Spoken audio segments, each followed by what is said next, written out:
Oke, sebelum mulai, AA boleh langsung aja perkenalan sama divisi di Elbes Studio itu sebagai apa sih? Oke. Halo, jadi aku tuh di Abes, aku Reja, aku Reja, bisa dipanggil Reja juga. Di Abes sebagai apa ya? Ya sana sini lah ya. Sebenarnya lebih ke aku owner dari Abes sama bisa dibilang product development. Jadi emang sampai sekarang produknya masih dibikin sama aku. Dari warna, dari segala macam itu sama aku sendiri gitu. Nah, aku nih udah beberapa hari kemarin tuh nge-staff gitu ya kan, Elbes Studio. Iya. TikToknya dan Instagramnya, terus kan iseng-iseng cek dari Google sama YouTube juga kan. Nah, aku penasaran kenapa ngebentuk namanya tuh nama si brandnya itu Elbes Studio gitu. Kenapa sih? Nah, aku searching dari Google Translate dan segala macam tuh nggak nemu. Iya. Penasaran. Ya. Sebenarnya kalau nama LB Studio tuh dari Looking Base. Di Looking Base tuh retail store di Tasikmalaya gitu yang punya saya juga kebetulan. Dan apa ya yang mau dibikin gitu, Looking Base tuh kayak satu toko yang kayak hampa tanpa ada brand sendiri gitu loh. Jadi cuma ngejualin brand-brand orang lain. Terus di sana ada sneaker juga gitu. Basicnya sebenarnya retail store sneaker sebenarnya. Cuman lama-kelamaan pingin bikin brand tapi identitinya sebenarnya keluar dari Looking Base gitu. Jadi tapi namanya Looking Base tuh udah suka banget. Jadi apa ya sebenarnya gitu. Jadi terciptalah apa nambahin aja gitu ya pakai L gitu. Tapi suka sama base-nya. Cuman kalau L base doang kayaknya agak kurang nih. Apa nih tambahin gitu ya AB Studio. Karena emang awalnya brand AB Studio tuh terbentuk karena market yang datang ke Looking Base. Jadi market yang datang ke Looking Base tuh suka baju-baju polos yang oversize segala macem gitu ya kayak chinos, flanel, kemeja gitu. Akhirnya kenapa studio itu karena kayaknya ngepresentasiin baju basic gitu loh waktu itu. Nah akhirnya ya udah deh pakai studio. Akhirnya waktu itu pertama bikinnya tuh ada t-shirt oversize, pendek, panjang, warna-warni tapi emang base-nya tuh warna-warni. Dari awal aku bikin tuh orang lain bikinnya 10 warna ya aku bikin 18 warna gitu loh. Jadi orang yang datang ke LBS tuh ya emang cari yang warna-warni bukan baju-baju basic. Nah lama-kelamaan ada satu langsung aja ya sikat ya semuanya nggak apa ya. Nah jadi kan dari sana tuh udah kelihatan tuh oh ternyata market si LBS tuh baju warna-warni kan. Baju warna-warni oke kayaknya agak bosen apa ya soalnya makin sini di Shopee makin banyak anjir yang jualan baju basic tapi murah gitu loh. Sedangkan waktu itu si LBS tuh 129.000 baju pendeknya, baju panjangnya 139.000. Nah, berjalan tuh sebenarnya cuman kuantitas omsetnya nggak terlalu bagus lah penjualannya. Karena mungkin banyak disikat sama brand-brand 80 ribuan, 70 ribuan gitu loh yang embel-embelnya harga real price tapi di diskon jadi drop gitu. Harga coret. Jadi ya udah kayaknya capek deh main baju basic. Semua orang kayaknya bisa bikin gitu loh. Nah, akhirnya waktu itu kepikiran gimana kalau misalnya kan basic warnanya tuh emang basic brandnya tuh warna-warni. Kenapa nggak bikin kayak tangan kirinya warna apa, badannya warna apa, kerahnya warna apa, tangan kanannya warna apa. Sebenarnya itu sempat musim itu tahun 2013 lah waktu itu.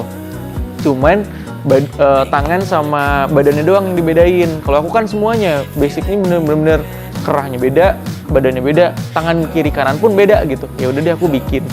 Terus aku terinfluence dari satu brand sebenarnya di luar, Aimee Leon Dor gitu. Nah dari sana dia bikin satu artikel dari satu campaign baju gitu ya. Ada 8 model. Nah satu artikelnya tuh dia gitu, si warna-warni itu. Duh kayaknya bagus deh keren gitu. Terus akhirnya ditambahin font sablon sebenarnya simple gitu. Waktu itu ngeluarinnya pertamanya tricolor navy hijau sama hitam. Jadi basicnya navy, ininya hitam terus sama hijau gitu. Nah akhirnya wah dari sana kelihatan tuh bagus gitu. Pokoknya kan ada di Looking Base tuh, sampai di Looking Base tuh si LB Studio tuh ya ranking 1 lah penjualannya dari brand-brand lain gara-gara si baju itu. Pas lihat di coffee shop gitu di Tasik, karena dari jauh kelihatan dia pakai LBS gitu kan, samaan si bajunya nggak enak ya kalau kita ke coffee shop terus bajunya samaan dia gini, jadi kayak ternyata sama gitu bajunya sama aku gitu. Ya udah akhirnya kesimpulannya itu sih bikin LB Studio kenapa warna-warni gitu sih. Beda ya. Oke, berarti dengan konsep yang bangun nih, Ya. kalau boleh tahu kira-kira LB Studio tuh berdirinya dari tahun berapa sih? Berarti tahun 2019 ya. Oh, berarti masih baru ya? 2019 masih baru banget. Cuman ya itu jujur kalau emang brand LB belum nemu tricolor itu sampai sekarang dan akhirnya punya warna 12 tricolor gitu ya. Kayaknya nggak bakal mau jalan deh. Kayak maksudnya kayak itu salah satu step untuk punya checkpoint, base produk, unique produk, dan itu yang susah sebenarnya. Kalau brand udah punya base produk, ya udah kita jualannya jalan aja. Karena jujur, aku bisa jalan brand LBS itu dari operasional segala macam. Taruhlah operasional kantor tuh belum ditutup sama satu baju doang, sama tricolor krem doang, dan di sini itu bonus. Gitu loh. Itu uniknya kalau kita udah punya brand yang ada checkpoint, base produk. Alhamdulillah base produknya LBS udah punya, yaitu tricolor. Unik produknya adalah warna-warni. Ya udah kita tinggal lanjutin aja gitu loh. Jadi tinggal nambahin color baru, tinggal nambahin colorway yang baru, modelnya dimodifikasi dikit-dikit gitu. Jadi emang apa ya namanya? Kalau LBS belum nemuin tricolor kayak bangkar. Jujur, soalnya dihabis sama yang murah gitu. Dan sekarang ceritanya adalah ya LBS banyak yang KW-in gitu. Alhamdulillah ya, karena aku yang bikin produknya sendiri, aku nggak niru gitu loh. Aku jujuran aja nggak apa-apa ya. 2 baju dari tricolor 12 itu aku niru sebenarnya awalnya ya, cuman dibedain di tangan gitu loh. 2 colorway warna pertama itu adalah niru, cuman ganti ini nih di sini gitu di tangan. Setelah warna itu aku udah nggak ada niru-niru lagi gitu. Kayak tricolor putih itu emang siluetnya abis. Aku terinspirasi dari kayak lagi jalan nih, naik motor, naik mobil, lihat ada apa namanya orang pakai sepatu warna-warni, kayaknya bagus dia ditempel di tangan kanannya warna ini, di kerahnya ini gitu loh. Terus kadang dari brand aku jalan ke Alfamart terus beli minuman, kan banyak ya warnanya, colorway-nya ada Fanta tuh, kuning, hijau, merah segala macam kan. Nah dari sana tuh kayak kayaknya bagus nih kalau warna ini disatuin sama warna ini. Nah sebenarnya sebab itu, cuman yang kesalnya adalah ada yang niru gitu, itu resiko mungkin ya. Tapi warnanya gitu ya semua sama, kerahnya sama, badannya sama, cuman dia murahin, nggak ada sablon, bedanya itu doang.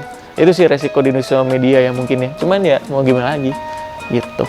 Karena konsumen kayaknya udah pada pinter sih milih yang oke gitu. Itu sih. Berarti dari berbagai perjalanan nih, aku penasaran banget kenapa LB Studio itu mengambil dengan hashtag Color of Goodness. Ini salah satu ide atau tagline-nya di LB Studio. Kenapa sih? Kan itu tuh kalau artinya, kalau diartikan sebagai mengartikan warna kebaikan. Ya. Nah, jadi sebenarnya Color of Goodness tuh dari suatu aku tuh risih. Kayak lihat orang tuh kalau kita ngopi gitu ya, judulnya kita ke coffee shop deh. Terus lihat cowok tuh pakai bajunya warna-warni gitu loh. Kayak kok aneh ya, maksudnya kok cowok pakainya warna-warni gitu. Terus satu ketika ada teman aku yang biasanya pakai baju hitam gitu loh, pakai baju hitam, pakai baju putih, waktu warna-warnanya netral lah cowok gitu, coklat, abu gitu ya. Nah satu ketika dia pakai baju warna-warni gitu, yang anehnya aku kok nggak aneh sama dia, padahal dia tuh seringnya pakai baju warna-warni.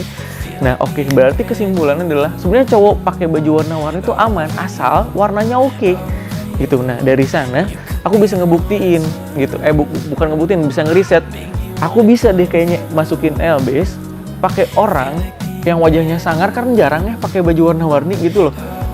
Tapi pakai baju LBS tuh orang kayak misal kamu deh nanya, lah kok gue nggak aneh ya lihat lu pakai baju warna-warni, padahal lu biasanya pakai baju warna hitam. Karena mungkin warnanya gitu, kayak warna kerahnya diperhatiin, bukan warna yang kalem. LBS tuh warnanya cerah-cerah sebenarnya. Cuman alhamdulillahnya aku lihat marketnya orang yang biasa pakai baju warna hitam, pakai kargo gitu ya. Akhirnya dia pede pakai baju LBS gitu, karena ya kok kadang mata ya kayak pas lagi gini kayak ngelihat yang cerah-cerah yang rada aneh kan kita langsung gitu ya. Itu enggak, gitu sama aja kayak lihat orang lain pada umumnya gitu pakai baju hitam. Nah itu, dan ya warna kebaikan itu sebenarnya ya aku pingin ngepresentasiin pede nih pakai baju warna-warni juga, asal warnanya bener aja gitu loh, ngekolaborasiin. Karena emang harus hati-hati banget bikin LBS tuh. Kenapa masih aku yang bikin? Aku nggak pernah tuh ke siapa-siapain, karena aku ngerasa ada satu warnanya yang salah, entah itu di kerah atau di badan, apalagi di badan ya, di tangan, wah itu fatal banget. Dan uniknya, aku cari bahan itu bener-bener beda. Jadi bisa gini, bisa kan orang bikin baju tuh beda, satu badan, ya udah satu vendor, satu toko bahan ya. Kalau aku tuh bener-bener tangan dari toko mana, tangan kanan dari toko mana, iya. Kalau dilihat-lihat warna birunya Elbes, warna hijaunya Elbes, aku bener-bener bedain. Gitu. Jadi misalnya kayak di toko A, birunya tuh sebenarnya ada tuh, biru ada, hijau ada, tapi birunya aku nggak suka, sukanya di toko bahan ini, aku cari. Gitu loh. Jadi bener-bener kayak apa namanya, ya itu balik lagi ketika udah kita punya base produk, kita cuman punya 3 collection atau misalnya 2 collection tapi collectionnya dimakan sama konsumen, kita punya collection yang lain mah cuman ibaratnya koleksi untuk pendukungnya aja, kita jualannya dari sininya gitu loh. Dan alhamdulillah sampai sekarang Tricolor Krem itu salah satu produk yang bisa apa namanya nutup operasional kita sebenarnya, satu produk warna loh gitu, Tricolor Krem gitu. Dan sampai sekarang emang udah jadi base produknya kita gitu. Berarti dari berbagai pengalaman yang Ya. bangun nih di Elbes Studio, apa sih kayak inovasi AA atau apa ya menjadi trigger AA kalau pengen nguatin Elbes Studio itu gimana sih? Oke. Jadi sebenarnya aku lihat brand baju udah kayak ratusan gitu ya, tumbuh per minggu gitu ya. Udah banyak banget saking gampangnya sekarang bikin brand gitu. Cuman ya yang akan bertahan adalah sesuatu brand yang punya sesuatu gitu ya. Tadi aku bilang sih sebenarnya ada checkpointnya adalah brand identity-nya jelas, base produknya sudah ada, unik produknya pun udah ada gitu. Apa kabar fans gitu? Fans dia punya fans autentik dari tahun berapa tuh? 80 di tahun berapa? Dia cuma rubah-rubah colorway, mungkin autentiknya juga masih diproduksi sampai sekarang kan? Masih jadi base aja gitu. Nah, kalau aku sih untuk inovasinya sebenarnya nggak neko-neko. Jadi bikin brand tuh harus punya brand identity yang jelas gitu. Terus yang kedua adalah ketika makin lama nih cepet-cepetan tuh kita dapetin unik produk atau base produk tuh. Itu sebenarnya proses ya. Nggak bisa langsung dari awal kita langsung ini base produk kita, ya belum juga dikenalin sama konsumen, belum tahu konsumen suka yang mana kan. Jadi emang kita kenalin dulu, oh kelamaan, oh ini suka nih dia nih sama base produk yang ini, oke kita sikat lagi nih, kita nambah colorway yang baru gitu-gitu loh. Jadi kalau aku sih penasaran dengan Elbes adalah pingin nge-mindset orang bahwa orang cowok lagi cowok yang pakai baju warna-warni itu sebenarnya nggak aneh gitu loh, asal gimana caranya nge-mix and match mungkin ya segala macam gitu. Tapi sekarang makin sini makin udah musim banyak kok, maksudnya kayak cardigan, sweater yang warna-warni cowok berani pakai gitu loh. Jadi emang aku pingin nguatin si warna sih. Jadi nggak mungkin Elbes dulu bikin warna hitam, nggak mungkin. Berarti Gitu. emang kalau Elbes Studio itu produknya lebih fokus di warna Ya. gitu ya? Iya. Tuh. Oke, berarti mengenai warna nih, kenapa konsep dari produk Elbes Studio itu emang lebih kesannya minimalis banget, jarang banget kayak ada gambar atau gimana? Ya. Kenapa sih? Oke, sebenarnya pingin banget tuh bikin gambar ya, sebenarnya grafis pingin banget gitu. Cuman kayak ya balik lagi kita harus hati-hati main warna, karena kalau kita lihat ya objek gambar gitu ya, kalau kita warnain tuh benar-benar harus kayak hati-hati. Kalau main warna banyak itu orang jadi capek matanya. Kebayang nggak sih? Kayak kalau warna gambarnya gede terus ditambahin warna ceblok-ceblok gitu ya, gede-gede, itu bakal kayak menurut aku agak berat. Dan itu itu benar-benar harus kayak kalau bagus banget, kalau jelek banget menurut aku ya. Jadi benar-benar kayak harus hati-hati banget gitu. Jadi sebenarnya untuk next collection dari Elbes yang nanti buat Lebaran di bulan Maret itu emang ada gambarnya gitu. Jadi ditungguin aja gitu. Itu sih. Jadi itu first collection kita kolaborasiin gambar dan tricolor. Jadi warna ininya beda-beda, ditambahin sedikit gambar. Boleh Gitu. kasih bocoran nggak sih gambarnya apa gitu? Gambarnya Filosofinya ada sih. Jadi gambarnya itu tentang apa ya namanya? Flower. Jadi tentang bunga gitu. Karena kayaknya karena aku bangun rumah sih, lagi bangun rumah kebetulan. Terus searching tanaman, wah mahal ya, maksudnya apalagi yang oke gitu, yang warnanya aneh-aneh kayak bunga. Aku lupa warna bunga apa yang warna merah. Terus kayaknya kesannya kalau ada warnanya tuh kayak sedikit aja polesan warna tuh kayaknya tetap bagus gitu. Jadi kayak penasaran pengen ngewarnain si bunga gitu. Jadi tentang bunga, nanti tuh ada daun, ya pokoknya tentang hijau-hijauan lah, yang biasanya kita lihat warna hijau tapi kita bakal coba rumah jadi warna-warni gitu sih. berarti itu bakal launching nanti mungkinnya setelah Maret Lebaran ya? Maret Oh, enggak Maret. sebelum, jadi emang untuk collection lebaran Oke. gitu. Berarti untuk kedepannya nih, kira-kira kalau misalkan Elbo Studio, kalau misalkan emang benar-benar lebih tertarik konsumen nih, Yeah. lebih ke grafis, apakah pindah haluan ke grafis lagi Ah, ah. atau gimana? Enggak sih, jadi emang pinginnya tetap kalau dimakannya grafis sikat aja, tapi kalau misalnya tetap minimalis, tapi kalau dari segi foto visual tetap kita ngusungnya tetap minimalisan gitu. Jadi nggak jadi rame-rame terus outdoor yang outdoor banget gitu, nggak, tapi tetap kayak di studio, rumah gitu loh. Terus apa namanya, ya mungkin sedikit kayak interior outdoor, cuman tetap pakai interior yang minimalis gitu loh, gitu. Jadi nggak terlalu streetwear yang gahar gitu, nggak. Oke, nah aku tertarik nih dengan salah satu koleksi dari Elbo Studio itu bernama Sokoni. Nah, coba ceritain nih Sokoni itu apa, kan kalau aku riset nih arti dari bahasa Jepang tuh artinya itu di sana. Iya, iya. Itu kenapa namanya harus Sokoni? Nah, warnanya beda gitu dibandingkan dengan lain. Gitu. Iya, iya. Sebenarnya kalau dari penamaan aku sih nggak terlalu yang kayak spesifik gitu ya. Wah, ini dari collection Sokoni, ini basicnya ini enggak gitu. Jadi sebenarnya kalau aku sih apa namanya, waktu itu lagi suka brand-brand Jepang sama Korea. Lagi bikin koleksi yang baju panjang kan, yang garis-garis gitu. Aduh, apa namanya. Terus searching bahasa-bahasa Jepang, akhirnya tadinya tuh aku di sana berwarna tadinya, cuman kepanjangan. Bagusnya pas dikatain Sokoni, di sana, oh ya udah deh gitu. Nah, akhirnya namanya Sokoni. Ya, jadi nggak ada spesifik collection apa namanya, ini nggak ada gitu. Jadi cuma ada penambahan nama koleksinya nanti ke depan. itu paling yang desain gitu. Jadi yang desain itu basicnya dari bunga. Jadi itu bakal karena basicnya LB Studio tuh emang targetnya tuh unisex. Jadi aku nggak mau kayak kalau dilihat dari Instagram yang kayak konsumen pakai terus kita repost gitu ya. Itu emang kebanyakan target marketnya tuh 70 cowok, 30% cewek. Nah, PR kita adalah naikin market ceweknya gitu loh. Jadi emang pinginnya 50-50.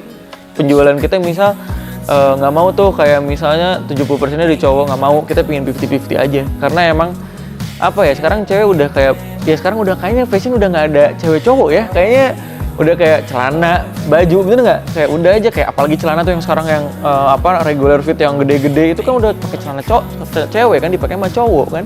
Nah, jadi sebenarnya itu, dan marketnya kayaknya makin luas kalau emang dipakai sama cewek gitu loh. Dan ya itu balik lagi, tetap cowok juga nggak mau hilang karena emang basic pertamanya aku nggak mau aneh orang pakai baju warna-warni cowok gitu. Yang biasanya dia pakai kargoan, pakai boot gitu ya, pakai kaos hitam lah. Maco, tiba-tiba pakai warna-warni tuh nggak aneh gitu, tetap aman gitu. Berarti kalau misalkan meneguhkan bahwa benar warna kebaikan tuh benar gitu. Yeah. Kalau warna yang kita pakai, misalkan terutama laki-laki, itu nggak aneh gitu kita pakai warna-warni. Betul, setuju. Cuman untuk mengenai ini nih, Elbo Studio, gimana tanggapannya kalau misalkan produk Elbo Studio itu misalkan dari segi desain Yeah. dan segala macam diambil sama orang, gimana sih tanggapannya? Sebenarnya udah kayak nggak bisa kayak gimana ya, maksudnya itu kayak etika aja sih, maksudnya kayak udah kayak legowo aja untuk dipakai sama orang, karena ya resiko kita jualan di media sosial itu jadi publik semua orang ya, maksudnya siapapun mungkin bisa jadi bikin, tapi ya mungkin ini lebih ke pinter-pinterannya aja konsumen untuk siapa yang lebih dulu, atau misalnya detail mana yang lebih oke, itu loh, branding mana yang emang basicnya pingin warna-warni gitu, mempresentasikan warna-warni. Kadang tiba-tiba asalnya basicnya hitam, tiba-tiba bikin warna-warni karena lagi musim atau lagi bagus. Ya sebenarnya lebih ke konsisten sama persisten sih, maksudnya ya jujur aku juga udah punya mindset gitu ya. Udah 2 tahun aku nggak pernah beli baju luar. Karena kenapa? Jujur, iya. Kecuali diskon. Beneran. Jadi aku nggak pernah beli baju luar kecuali sepatu ya. Karena menurut aku sepatu agak susah untuk dibikin. Jadi fun fact-nya 2 tahun ini aku puasa brand baju luar, beli baju luar. Mau itu hadiah ulang tahun temen gitu ya, atau adek, aku belinya brand-brand lokal gitu. Karena ya untuk mau tidak mau kita harus ya mau siapa lagi yang mau ngebangkitin ekonomi kita gitu kalau emang yang menang Uniqlo lagi gitu. Gitu loh. Jadi kalau bisa, tapi jujur aku 2 kali tahun kemarin dan tahun ini belum beli brand luar kecuali diskon. Balik lagi tadi, sepatu, jam masih gitu, cuman kalau untuk baju, celana enggak. Brand lokalan. Iya gitu. Nah kemarin nih sempat rame ya Elba Studio tuh dengan kolaborasi. Nah aku penasaran banget nih kolaborasi dengan produk apa? Wekala ya? Wikala, Oh, iya. Wekala. Iya. Ada produk Wekala nih. Kira-kira bagaimana cara menyatukan ide dan saling untuk karakternya itu, membangun karakternya itu tetap sama-sama menonjol, gimana sih caranya? Ya itu sih kemarin tuh lebih ke kita pingin bikin collection tas sebenarnya waktu itu, cuman kayaknya masih terlalu jomplang, rasanya dari basic baju tiba-tiba bikin tas gitu ya, bikin tote bag segala macem. Cuman kita nyari, siapa yang kenapa kita nggak kolaborasi aja gitu loh, untuk bikin collection sekalian test market. Kalau misal test market ini berhasil dan dimakan sama konsumen, ya udah kita bisa bikin collection tas juga gitu. Nah waktu itu coba sama kebetulan saudaranya istri yang punya Wikala, terus dia bikin collection yang printing waktu itu warna-warni. Kayaknya cocok deh kalau misalnya kita bikin warna-warni juga gitu.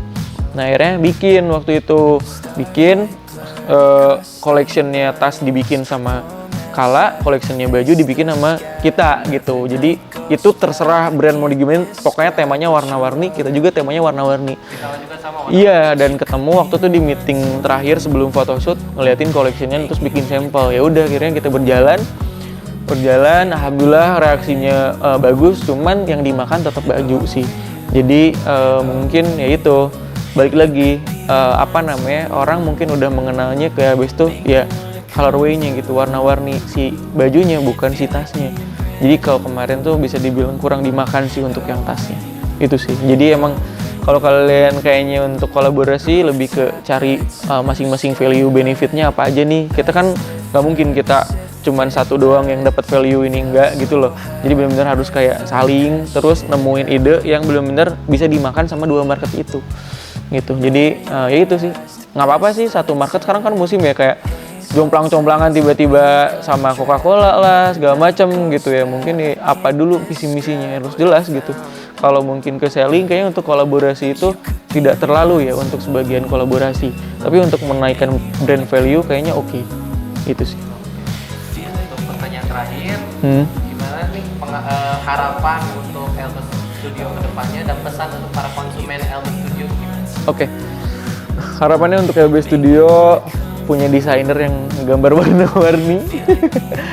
Karena susah banget nyari desainer yang bisa colorway-nya oke gitu.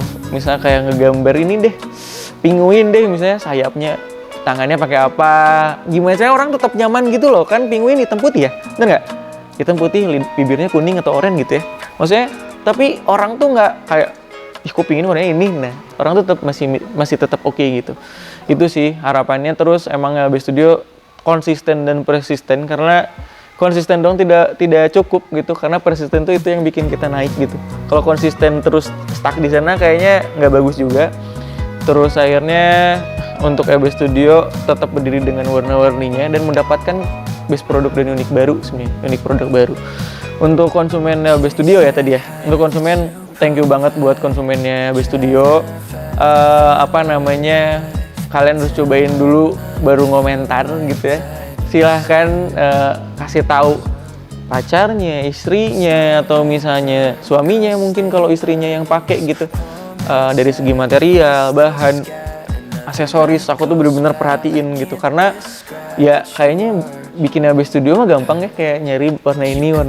Cuman mungkin detailnya nyampe atau enggak mungkin ya gitu ya. Karena aku yakin kayak sekarang tuh udah banyak kayak boot hitam gitu ya, kayak satu interior tuh sebelah sana hitam tapi ada satu warna biru misalnya mencolok di satu kursi, itu bisa jadi pemanis banget gitu loh. Jadi kayak ada waktu itu ke museum kayak, pada ini warna birunya doang, yang lainnya hitam gitu atau putih, tapi ada warna biru kayak nice gitu. Berarti kan dari segi warna pun kayak bisa mempresentasikan apa ya namanya, sesuatu gitu loh. Nah dari si konsumen juga sama, jadi silahkan menurut aku ya berani mencoba sih gitu, karena jangan terlalu nyaman dengan zona nyaman kalian. Cobain dulu aja tanpa terus jangan kalian harus lebih pintar dalam memilih ya yang niru-niru tadi lah gitu. Kayaknya sayang banget gitu, mikirnya lama, ditirunya sangat bentar sekali ya. Dan brandnya lumayan gede sih itu. Udah Shopee Mall pak, maksudnya ngapain gitu. Itu sih yang aku sayangin. Jadi buat followers, seleranya udah keren-keren, soalnya kita harus menyimbangin nih followers kita gitu yang seleranya, stylenya udah bagus-bagus gitu loh. Jadi mudah-mudahan Abesto bisa jadi pilihan kalian. Itu sih. Nah ini mah bahasannya. Enggak.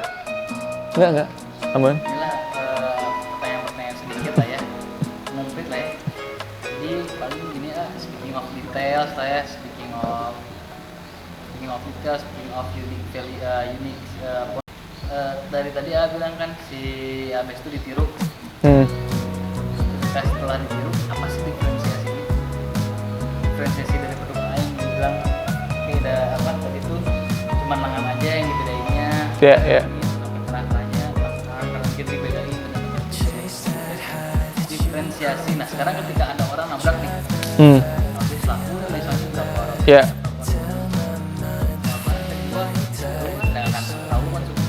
Nah ketika itu pasti kan maksud tuh kecewa pasti ya. Iya.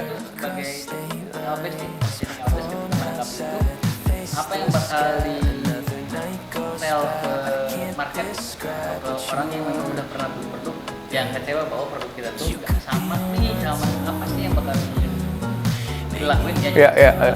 Sama yang bakal gimana caranya ngobrol menyampaikannya ya. si message bakal dimanain? Oke. Jadi lebih ke yang aku bakal sampein tuh yaitu branding gitu. Jadi branding visual yang kayak nih ngasihin gitu. Ini fittingan tuh yang bener gini. Kadang gini ya, baju tuh sama, tapi fittingannya itu beda gitu ya. Itu juga bisa mempengaruhi sama visual sih. Maksudnya siapa yang pakai gitu ya. Terus cara branding foto dan videonya untuk menyampaikan satu produknya gimana. Dan kekentalan dari LB Studio tuh tersampaikan gitu. Pernah nggak sih kalian kalau misalnya kayak bajunya ya nyawaan, ngerti nggak sih? Ada simaan gitu si bajunya teh. Nah mungkin kalau emang ditembak fisiknya gini, dan alhamdulillah itu yang selalu aku jaga ya. Kualitas setelah beli itu yang sering dilupain sama brand gitu, karena ketika orang ngelihat gitu, oke, yang aku emang pricey gitu. Maksudnya bukan pricey, lebih ke worth to buy, karena aku selalu bikin produk tuh worth to buy gitu, nggak murah-murah amat, nggak mahal-mahal amat gitu. Ya ketika lu beli produk gue ya worth it lah gitu, harga segitu. Nah ketika nyampe itu nggak kecewa gitu. Dan bayangin, anggaplah kita sebulan kita bisa dapat 2.000 konsumen atau 1.000 konsumen gitu ya.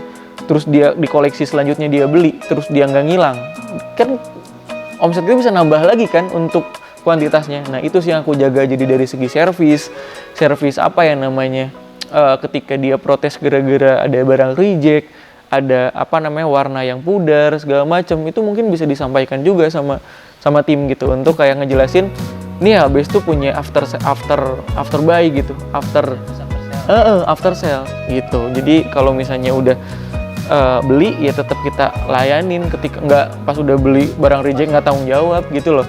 Dan alhamdulillah banget sampai sekarang aku kan rajin lihat review produk di marketplace gitu. Wah itu komen-komennya bagus banget gitu. Ada sih yang ngomen-ngomen gitu ya, ada, cuman overall alhamdulillah bagus gitu. Jadi itu yang bakal kita jaga untuk segala kualitas, fitting, bahan, mungkin value brand. Ketika orang pakai dia ngerasa keren atau misalnya ngerasa suka gitu sama bajunya gitu, sama warnanya, dan nggak beda sama foto gitu ya. Kadang ada foto bagus ya gitu, pas nyampe kok gini gitu. Aku sih selalu menjaga itu loh. Ya itu Emang apa yang dilihat buat juga ya. Ya, setuju itu sih. Jadi apa ya? Maksudnya aku nambahin aksen label yang karet itu, yang rubber itu buat nambahin brand value juga sih secara tidak langsung. Saya nggak semua, saya kayak nggak semua vendor kayaknya bisa bikin 24 kan label rubbernya juga udah harus minimal ordernya berapa gitu ya. Bener nggak? Gitu. Di sana juga udah kayak nih ada label di sini di tangan gitu ya untuk ngepresentasikan apa sih bedanya yang ori sama yang KW gitu. Cuman ya balik lagi, bersyukur banget berarti emang mereka suka sama karya aku, itu aja sih. Untuk positifnya ya, cuman geram ya geram juga sih gitu ya. Kebayang dibuka LB Studio di marketplace yang keluar dia. Jadi dia kayaknya pakai iklan keyword gitu. Ya bisa sih, cuman budget dia mungkin lebih besar dong. Itu sih.